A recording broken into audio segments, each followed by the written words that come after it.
ਆ ਜਿਹੜੀ ਤੁਸੀਂ ਤਸਵੀਰ ਦੇਖ ਰਹੇ ਹੋ ਇਸ ਦਾ ਨਾਮ ਆ ਫਿਆਜ਼ ਬਲਾਲ। ਫਿਆਜ਼ ਬਲਾਲ ਪੁਲਿਸ ਦੇ ਵਿੱਚ ਨੌਕਰੀ ਕਰਦਾ ਹੈ ਬਤੌਰ ਸਿਪਾਹੀ। 24 ਮਾਰਚ ਨੂੰ ਇਹਦੀ ਡਿਊਟੀ ਇੱਕ ਚੌਕੀ ਦੇ ਉੱਤੇ ਲੱਗੀ ਹੁੰਦੀ ਆ।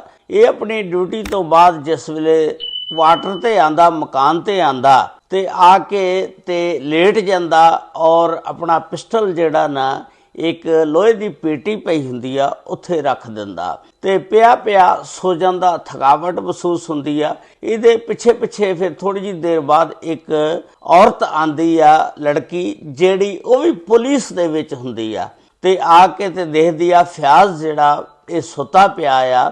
ਇਹ ਇਸ ਤਰ੍ਹਾਂ ਕਰਦੀ ਹੈ ਕਿ ਉਹਦਾ ਹੀ ਪਿਸਟਲ ਚੁੱਕਦੀ ਆ ਔਰ ਇੱਕ ਸਰਾਣਾ ਜਿਹੜਾ ਲੈਂਦੀ ਆ ਉਹਦੇ ਮੂੰਹ ਦੇ ਉੱਤੇ ਰੱਖ ਕੇ ਤੇ ਪਿਸਟਲ ਦਾ ਫਾਇਰ ਮਾਰ ਦਿੰਦੀ ਆ ਔਰ ਫਾਇਰ ਮਾਰ ਕੇ ਆ ਫਿਰ ਰਫੂ ਚੱਕਰ ਹੋ ਜਾਂਦੀ ਆ, ਦੌੜ ਜਾਂਦੀ ਆ। ਉਸ ਤੋਂ ਬਾਅਦ ਥੋੜੀ ਜਿਹੀ ਦੇਰ ਬਾਅਦ ਉਸ ਕਮਰੇ ਦੇ ਅੰਦਰ ਇੱਕ ਹੋਰ ਪੁਲਿਸ ਵਾਲਾ ਉਹਦੇ ਨਾਲ ਰਹਿੰਦਾ, ਉਹ ਆ ਜਾਂਦਾ।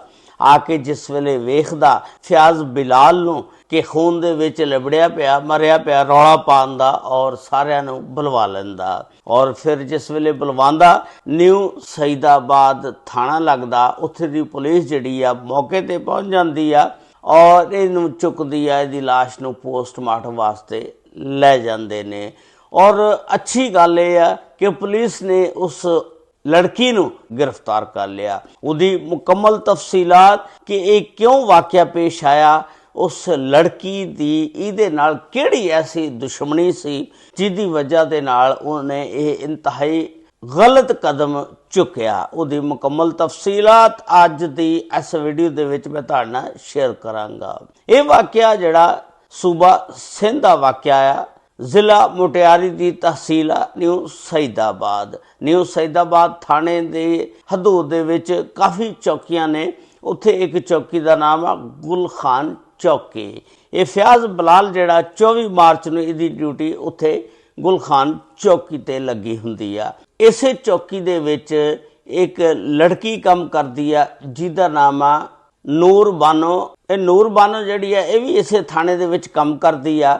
ਹੁਣ ਫਿਆਜ਼ ਬਲਾਲ ਤੇ ਨੂਰ ਬਾਨੋ ਜਿਹੜੇ ਨੇ ਦੋਨੋਂ ਇੱਕੋ ਥਾਣੇ ਦੇ ਵਿੱਚ ਕੰਮ ਕਰਦੇ ਨੇ ਔਰ ਇਹਨਾਂ ਦੀ ਡਿਊਟੀ ਵੀ ਇੱਕੋ ਜਗ੍ਹਾ ਤੇ ਲੱਗ ਜਾਂਦੀ ਆ। ਜਿਸ ਵੇਲੇ ਇੱਕੋ ਜਗ੍ਹਾ ਤੇ ਲੱਗ ਜਾਂਦੀ ਇਹਨਾਂ ਦੀ ਕਾਫੀ ਅੰਡਰਸਟੈਂਡਿੰਗ ਹੋ ਜਾਂਦੀ ਆ ਔਰ ਬਾਹਰ ਚਲੇ ਜਾਂਦੇ ਨੇ, ਕਦੀ ਪੀਜ਼ਾ ਖਾਣ, ਗੱਪਸ਼ਪ ਲਾਉਂਦੇ ਨੇ। ਇਹਨਾਂ ਦਾ ਦਰਮਿਆਨ ਜ਼ਰਾ ਜਿਹੜੇ ਤਲਕਾਤ ਜ਼ਿਆਦਾ ਹੋ ਜਾਂਦੇ ਨੇ ਔਰ ਜਿਹੜੇ ਇਹਨਾਂ ਦੇ ਦੋਸਤ ਨੇ ਪੁਲਿਸ ਵਾਲੇ, ਉਹਨਾਂ ਨੂੰ ਵੀ ਪਤਾ ਲੱਗ ਜਾਂਦਾ ਵੀ ਇਹਨਾਂ ਦੇ ਦਰਮਿਆਨ ਕੋਈ ਅੰਡਰਸਟੈਂਡਿੰਗ ਜ਼ਰੂਰ ਆ ਔਰ ਇੱਕ ਦੂਜੇ ਦੇ ਨਾਲ ਸੈਟ ਨੇ। ਉਸ ਤੋਂ ਬਾਅਦ ਇਹਨਾਂ ਦੇ ਦਰਮਿਆਨ ਕੁਝ ਇਖਤਲਾਫਾਤ ਪੈਦਾ ਹੋ ਜਾਂਦੇ ਨੇ ਕਿ ਇਹ ਲੜਕੀ ਜਿਹੜੀ ਆ ਫਿਰ ਇਹ ਸੋਚਦੀ ਆ ਕਿ ਮੈਂ ਇਹਨੂੰ ਕਿਸ ਤਰ੍ਹਾਂ ਮਾਰਾਂ। ਹੁਣ ਲੜਕੀ ਜਿਹੜੀ ਆ ਉਹਦੇ ਇਖਤਲਾਫਾਤ ਜਾਂ ਇਹਦੇ ਦਰਮਿਆਨ ਜਿਹੜੇ ਨੇ ਉਹ ਅੱਗੇ ਜਾ ਕੇ ਮੈਂ ਤੁਹਾਨੂੰ ਦੱਸਾਂਗਾ। ਇਹ ਸੋਚਦੀ ਆ ਕਿ ਹੁਣ ਥਾਣੇ ਦੇ ਵਿੱਚ ਰਸ਼ ਬੜਾ, ਮੈਨੂੰ ਟਾਈਮ ਨਹੀਂ ਮਿਲਦਾ, ਮੈਂ ਇਹਨੂੰ ਕਿਵੇਂ ਮਾਰਾਂ। ਹੁਣ ਚੂੰਕਿ ਅੱਗੇ ਫਿਰ ਈਦ ਆ ਗਈ ਸੀ, ਈਦ ਦੀਆਂ ਛੁੱਟੀਆਂ ਦੇ ਵਿੱਚ ਜ਼ਿਆਦਾਤਰ ਜਿਹੜੇ ਪੁਲਿਸ ਵਾਲੇ ਨੇ ਛੁੱਟੀ ਚਲੇ ਜਾਂਦੇ ਨੇ।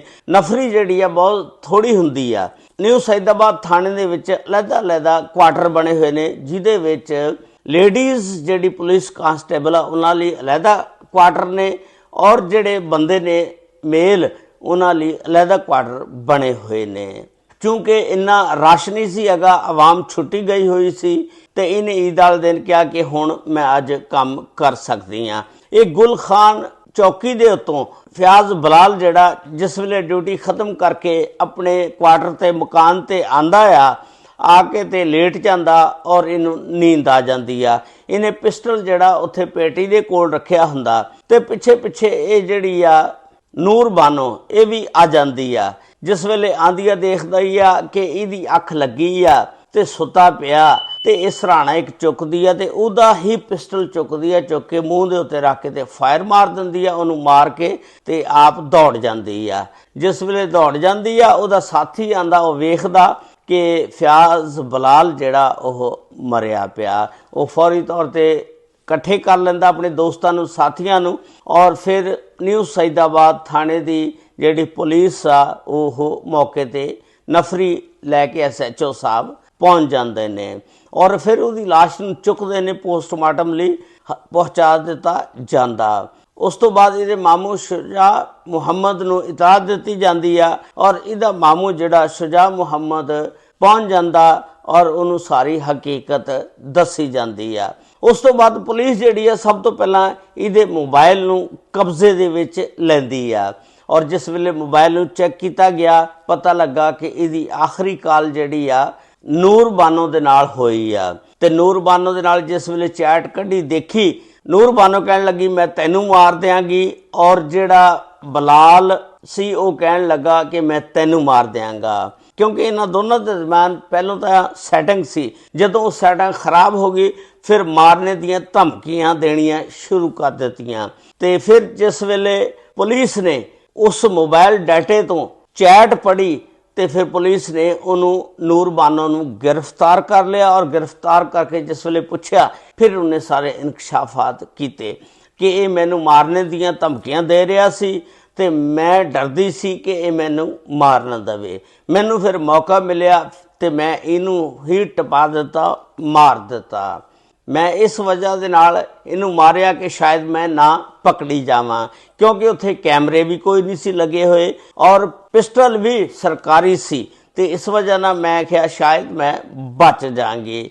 ਲੇਕਿਨ ਇਹੋ ਜਿਹੇ ਕੰਮ ਜਦੋਂ ਬੰਦਾ ਕਰਦਾ ਫਿਰ ਬਚ ਨਹੀਂ ਸਕਦਾ, ਕਿਉਂਕਿ ਨਿਸ਼ਾਨਾਤ ਜਿਹੜੇ ਨੇ ਮਿਲ ਜਾਂਦੇ ਨੇ। ਜਿਹੜੇ ਦੂਸਰੇ ਪੁਲਿਸ ਵਾਲੇ ਸੀ ਸਾਥੀ ਦੇ, ਉਹਨਾਂ ਨੇ ਵੀ ਦੱਸਿਆ ਕਿ ਇਹਨਾਂ ਦੇ ਦਰਮਿਆਨ ਸੈਟਿੰਗ ਸੀ ਔਰ ਸਾਰਾ ਦਿਨ ਗੱਪਸ਼ਪ ਲਾਉਂਦੇ ਰਹਿੰਦੇ ਸੀ।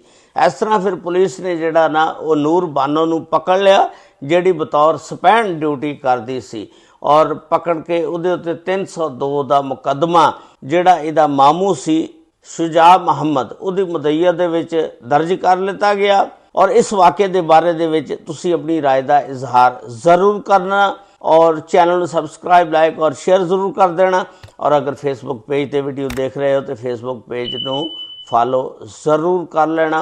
अल्लाह ताला सब ते रहमत फरमाए। अस्सलामु अलैकुम व रहमतुल्लाहि व बरकातुहू।